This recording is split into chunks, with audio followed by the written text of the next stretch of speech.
Okay, so welcome back to the channel and to what is basically a unplanned or unexpected project on the channel. So this is the cheapest 944 Porsche that I have ever seen running and driving. It is a complete car, everything's here.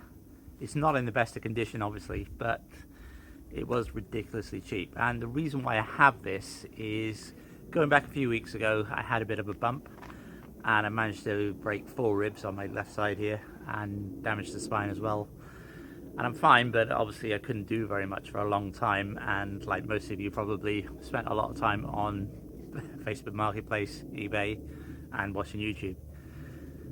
And I came across this car for sale and it was too cheap not to buy.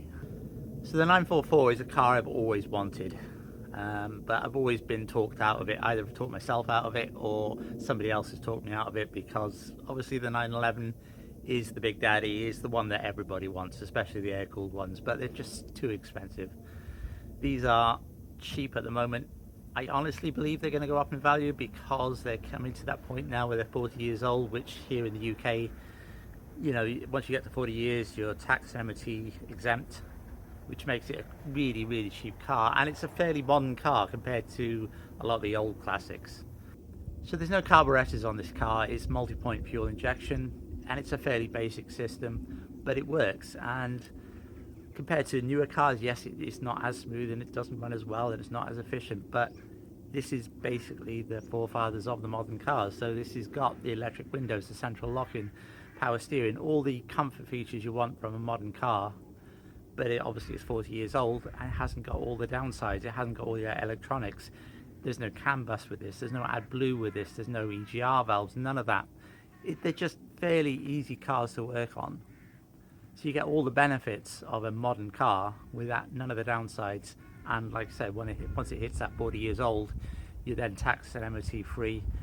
All you have to do is insure it and you can drive it on the road. So there's a lot of pluses to having an older car at this age. Now this is a 1988, I think it's August 88, this car. So it's not quite 40 years old yet.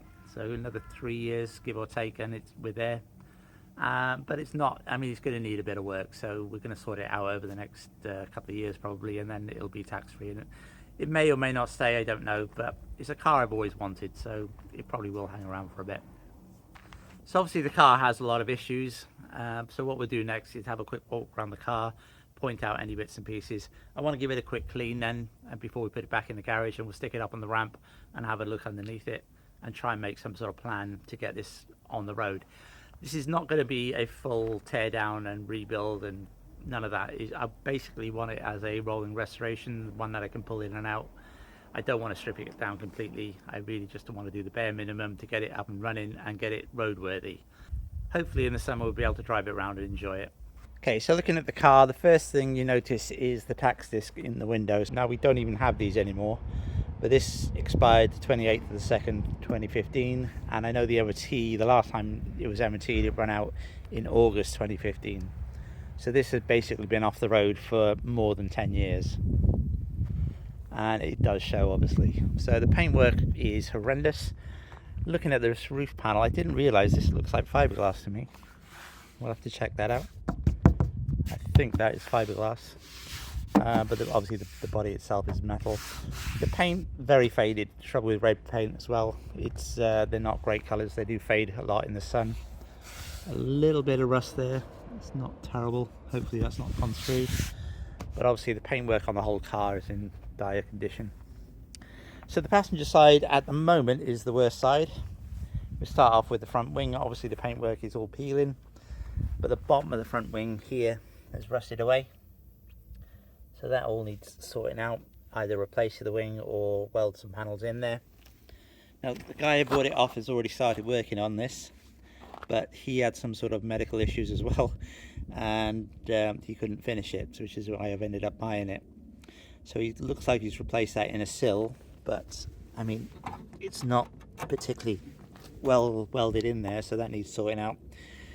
And the rear quarter as well obviously needs sorting out. On the plus side, the door looks nice and straight. It does have the Porsche script handles, which are worth good money on their own. Electric mirrors, the teledial wheels. I think these are, no, sorry, these aren't teledials, these are cookie cutter wheels. So these wheels are the cookie cutter wheels, and while I was looking at 944s generally, these had never been my favourite wheels, but actually now looking at them here, they've grown on me quite a lot. So don't know if I will get rid of these. Probably will get some bigger wheels on it, but wait and see on that. Again, not in any rush for that. The bottom of this rear quarter here is rusted through. It has got the turbo rear spat, or whatever you want to call that. I'm not really sure what that's called, but I know it's off the turbo, so that is quite a nice addition. And that's the passenger side. Obviously all the tyres are rotten because it's been off the road for so long. So coming around the back, it looks fairly straight. Obviously, again, paintwork is in really poor condition, but everything seems to be in order. Not too bad bodywork wise around there. And then the passenger side rear quarter, it's got the same rust down here. Obviously the wheels, now this side has already been done, the sill. So the guy I bought it off has already done this side and he was really happy with it, but looking at the other side, if it's not been done properly, I need to check this to make sure it's been done and it's nice and solid. But I mean, it looks okay. Obviously it needs paint and stuff, but hopefully we can get that sorted out. So again, the Porsche script handles on the door, mirrors are all good.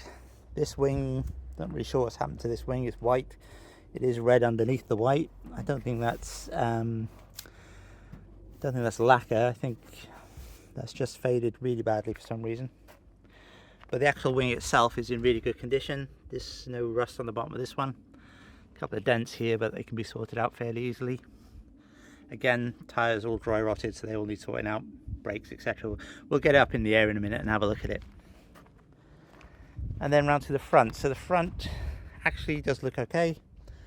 The bonnet looks fairly straight. The headlight panels and the headlights, so it looks all good. Even the front bumper seems to fit okay. It hasn't got the fog lights or the extra fog lights in it, which I'm not really sure whether I want them or not. Has got the washers in the bumper for the headlight, and obviously it's not attached this side. This wing actually isn't attached very well this side.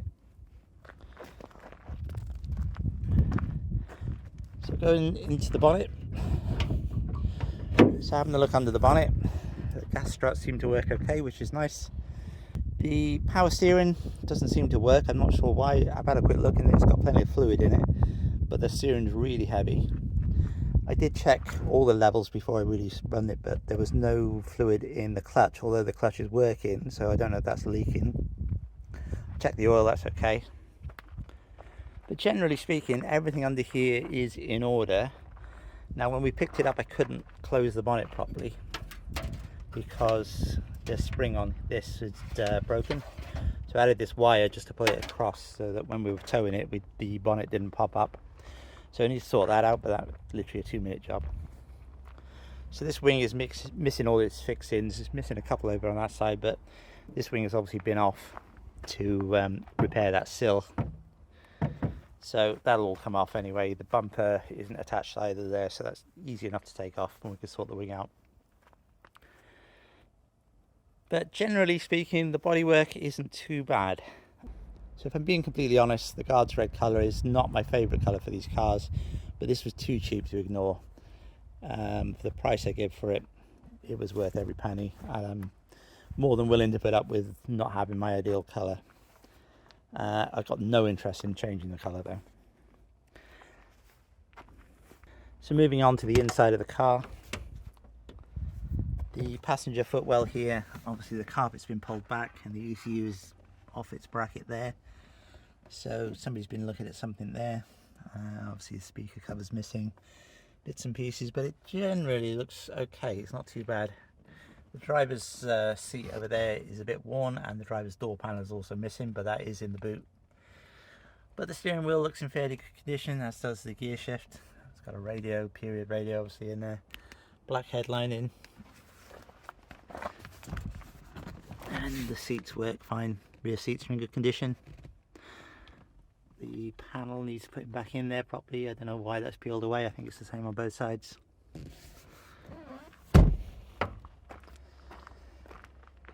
So moving on to the boot, there's the door card for the driver's door.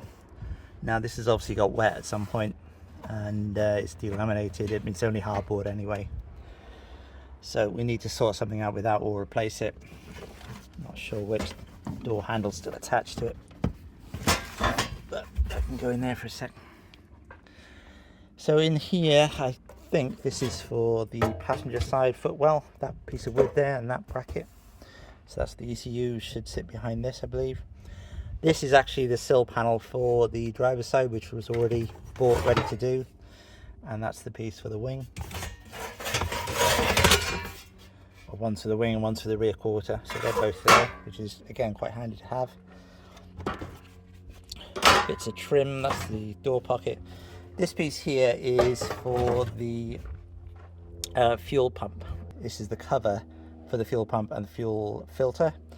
Now I know when they first advertised this car it wasn't running, but he did manage to sort something out with it and it is starting, so I need to have a look exactly what he's done. But hopefully it's just a case of replacing bits and pieces, but we'll get underneath and have a look at a bit anyway. And then it's just a case of making sure everything else in here is working. The tailgate itself looks like it's holding, so I know they have problems where it pushes out from the rams, but these latches here are a bit of an issue. This one looks quite rusty in there, and I'm not 100% sure, but I think it's had a bump in the rear at some point, so we need to dig a bit deeper into that.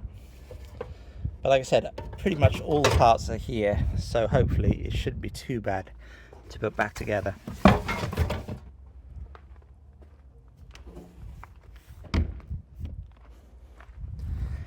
Driver's door is not lined up, so it drops slightly when you open it. So that's, I think, just a case of moving it on the hinges. Not sure why it's not fitted properly. The electric seat button here, I mean, it's the button's here, but it's just been glued on at some point. Somebody's just done something with that, so we need to look at that and get that sorted out. But the dashboard is nice and clean. There's not many cracks in the dash, which is quite a common thing for these as well. It's at 160,000 miles, which obviously is quite a lot, but probably go on for a fair while longer. So the door here, I've taken the door card off because the electric windows don't work, so we need to get that sorted out. Again, these are fairly simple electrics wise, so hopefully it won't be too much to get that sorted out, but get that sorted out, the central lock-in, etc, etc. But hopefully we'll be able to get all that working. So the next job now will be to give this a quick wash, and then we'll get it up on the ramp. We'll get the Sierra down and put this up on the ramp and have a good look underneath it and get more of an idea of what we need to do to sort it out and get it running.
So we've got the Sierra down off the ramp and put the Porsche up in the air so that we can get a really good look at what needs doing underneath.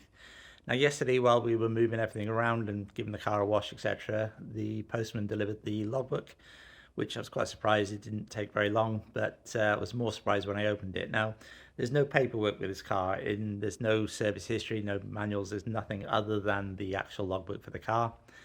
But it's part and parcel of why the car was so cheap, so that didn't really bother me. But when I opened the logbook up, it's got 18 previous owners. Now, I've never had a car with that many previous owners before in my life, and I was quite surprised to see that. And usually that's because either the car is problematic or expensive to run, or both. So we'll have to wait and see what the problems are with this car, but doesn't really bode well. Now, if you are enjoying the videos, please do like and subscribe. It really does make a big difference to the channel, and I really do appreciate everybody that subscribes. It really does help us out. So we'll get underneath now and give it a good once over. Let's try and work out what needs doing. Okay, so starting at the front of the car, this is the passenger side front for us. Here in the UK, we're right-hand drive, so about what you would expect for a car that's been sat around for 10 years. I mean, it's a little bit crusty, there's a lot of rust, but there's nothing untoward. I mean, everything seems to be in place, everything's in one piece. The only thing I'm a little bit concerned about is the wiring. The wiring, all the rubber sheathing on the wiring seems to have disintegrated almost, and it's really not in very good condition at all. And it's quite common throughout the car. Obviously the brakes will need looking at, but we'll strip all those down and renew everything that needs to be done. I mean, it'll need pads, probably needs discs. The flexies I would change anyway. This metal brake pipe here doesn't look great, so probably looking to changing that as well. But it's got the aluminium arms, it's got the early style bushes on the back of the arm. Now if you're going to fit bigger wheels, they suggest changing this bush for a 9681. So the anti-roll bar bush there looks good. This one looks very soft actually, so that possibly needs changing, but nothing untoward. This horn, I think they found this in the Titanic. That's definitely seen better days. I think we can stretch through a new one of those. This piece here, obviously the bumper isn't connected at the moment because the wing's off, but this tab here is broken. It's got 2 holes, and I'm assuming there should be some sort of bracket that went from here to here, but I don't know. I'll have to have a look into that. And obviously there's no arch liners in here, which I believe there should be. But overall, that corner's pretty good. Looking at the radiator, it actually doesn't look too bad at all for a car that's been stood around. It's pretty solid and not too bad. No major rust here at all. Oil cooler looks good. Again, no arch liner, no bracket, but no problems. Moving on to the driver's side front, it's a similar story, to be honest. The wiring looks exactly the same, as all the rubber is disintegrated, but the rubber boots on the track rod end and the track control arm, they look good. Brakes obviously need sorting, exactly the same, probably flexi, and the brake pipe. Actually, the brake pipe doesn't look too bad this side. Similar sort of story with the anti-roll bar. This is very, very soft, this one, so change those out. But other than that, it's all good. I mean, arms are in good condition. Nothing looks bent, nothing looks broken. So this is the piece of the under tray, which is down there. I think there was only 1 bolt on it, and when I reversed it off the trailer, I managed to rip it off. So I need to get that repaired and sort that out. But other than that, fairly happy with the bottom of the car, to be honest. So looking at the engine, there is a oil leak here. It's quite bad looking at it actually. When it was running yesterday, it had a little pool of oil underneath the car, and it wasn't even running for that long. And I don't know where it's coming from. It's either the pressure sender, which is there, that's all very wet on the end, that could be failed. And I know that this is the balancer shaft housing as well, so it could be out there.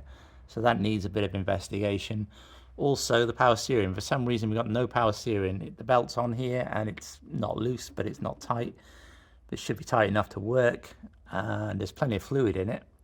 And I can't see really any major leaks either, but the power steering doesn't seem to be working. So that all needs stripping down and checking out. But other than that, the rest of the engine does look fairly good.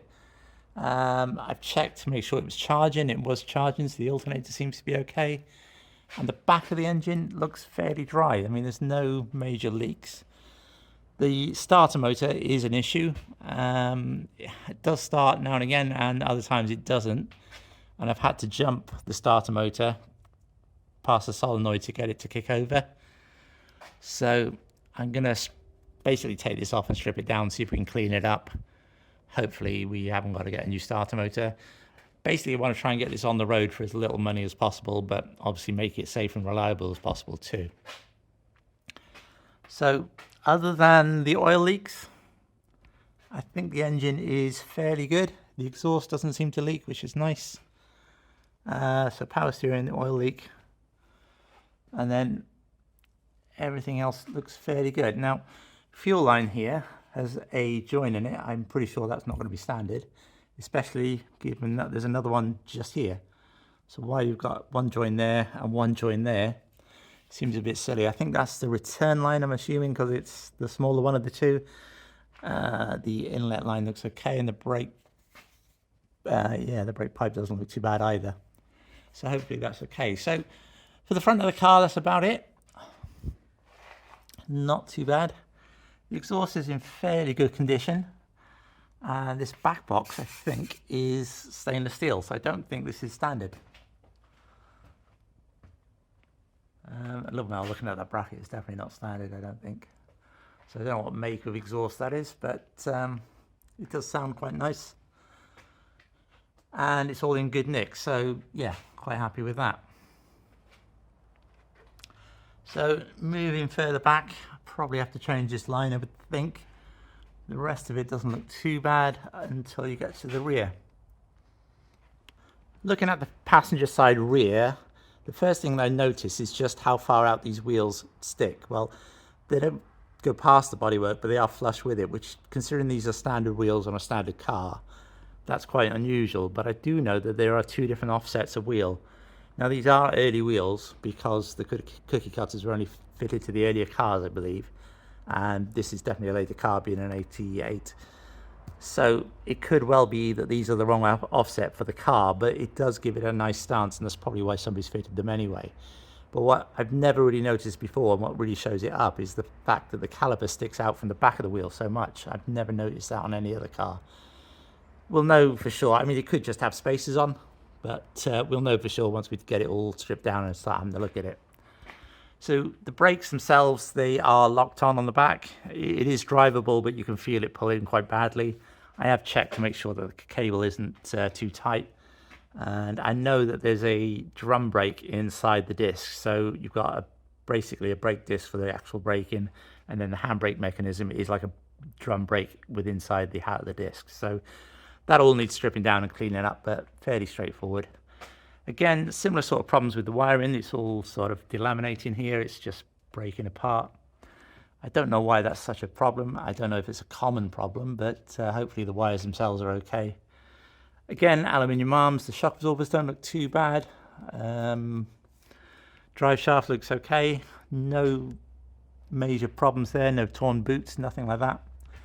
The transmission itself looks really dry. There's no oil leaks or anything on the transmission, which is really good.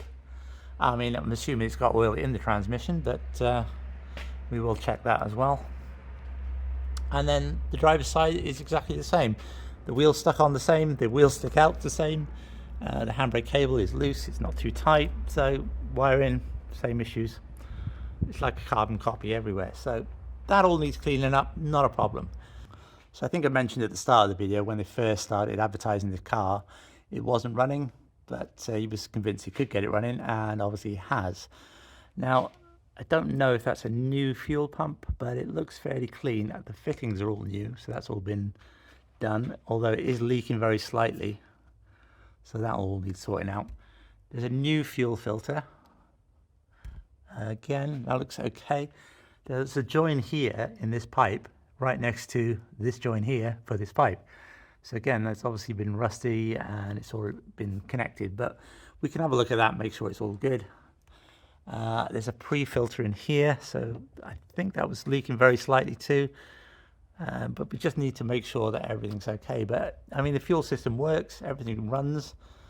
So other than checking all the pipes, this ground here looks a bit iffy. That's very green looking. I don't know what it's for. This brake pipe here has been changed. This is a copper brake pipe, so it's obviously not a standard one. So that's all good. I think the other side, yeah, that's been changed as well. So that's okay. And the brake pipe looks like the original one on this side, although that looks pretty crusty there, so I'll probably end up changing that one. So yeah, overall not too bad at all. So moving on to the bodywork side of things, this is the side that's already been done. This is the driver's side. There's a plate here that's been fitted, but it isn't fully welded. Now this is the jacking point where probably should be putting the ramp on there, but I put it on the chassis leg because I know the chassis leg's strong. I don't really trust this until I actually had a good look at it.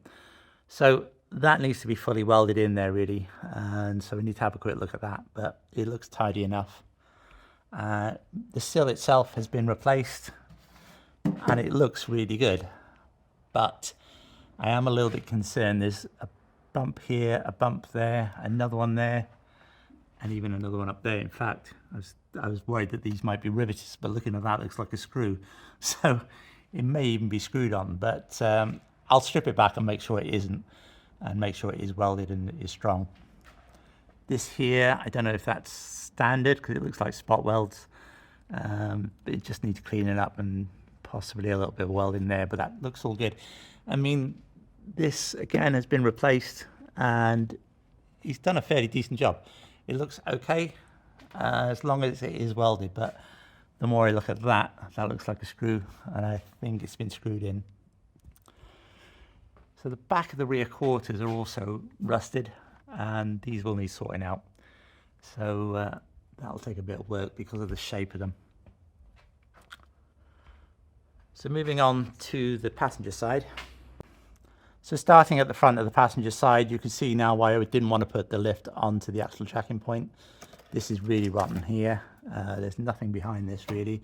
Obviously that's not attached, and I get that it wasn't finished, but we'll have a look at that in a second. So I mean, in fact, that does look like it's pushed up slightly, so it may need to be pushed back down. So this metal panel here, which is obviously started to be put in, has got, I mean, there's a tack there on it, but it isn't actually attached to anything. There's a tack there, there's one there, there, and there. I mean, that's not welded. It needs to be solidly welded. So we need to have a good look at that and see. That'll have to come back off and be redone. This inner sill panel here that's been replaced, there's a tack weld there which isn't touching anything. Looks like another one on the other side. Yeah, there is one, I can feel it. Again, even this one here is not actually attached to anything, so that's not welded on there. There's a panel here that's not welded on. It's just in place. So when you come to the back of the sill, then this panel here, again, it should be welded to everything else. So moving around to the outside of the sill, you can see actually that this isn't really welded. It's just a few tacks. There's a lot of gaps and a bit of seam sealer, and you can even see that that's not really attached to this corner at all, so that needs sorting out. Again, probably end up taking that back off, cleaning it back up and redoing it before we put the outer sill back on. So the inner sill, again, we looked at these. They're not actually welded to anything, even though they are spot welded. Again, I can feel a straight edge there, pretty much all the way across there. So there must be spot welds in there. And again, that's not actually welded there at all. There is some shape to this inner panel. I assume it's been made, not bought. You can see pencil lines where it's been drawn on, but we're going to take that back off and either remake it or straighten it back out and fit it nicely. There's an actual weld there. And then the front, again, like I said, because this wing is off, you can get to everything to sort it out, so I'm not too worried about doing that. The wing itself, if I have to repair it, I'm not really looking forward to that, because that's not an easy shape to get right. So I'll probably try and have a look for another wing, but worst case scenario, I'll get it repaired. So the bottom of the passenger side rear quarter is much the same as the driver's side. In fact, if anything, it's slightly worse. And again, it's a very complicated shape because of the way it is. But this needs to come off it. I think this needs a repair. I think one of the brackets will come off it. So that all needs sorting out as well, but hopefully we'll be able to get that done, and that should be it then for the welding. So that's everything I know that's wrong with the 944. Obviously a lot of welding and just general maintenance because it's been stood around for so long. The first job I'll probably tackle is that starter motor, strip it all down, clean it up and see if we can get it going. If not, I'll just have to replace it. But If you are enjoying the videos and you do want to see more of this, please remember to hit the like and subscribe button. It really does help the channel out. Now, at the start of the video, I did mention how cheap this car was, and obviously it needs work, but this is a running, driving car, and I actually paid £1,850 for the car. Now it was a long way away, and I had to go and get it, so that cost another £250. So as it sits here right now, this car's cost me £2,100 all in, which most of the project cars start at around £3,000 to £3,500. So I think it's a really cheap car, and if we're frugal, I think, to be honest, we'll probably get it on the road for just over £3,000. I don't think it's going to take a fortune to get it back on the road. It obviously needs tyres, it needs brakes, etc., etc., and I don't know exactly how much those are going to be, but it shouldn't be too bad. But thanks for watching. That's going to be it for now, and I will see you again shortly on the next one.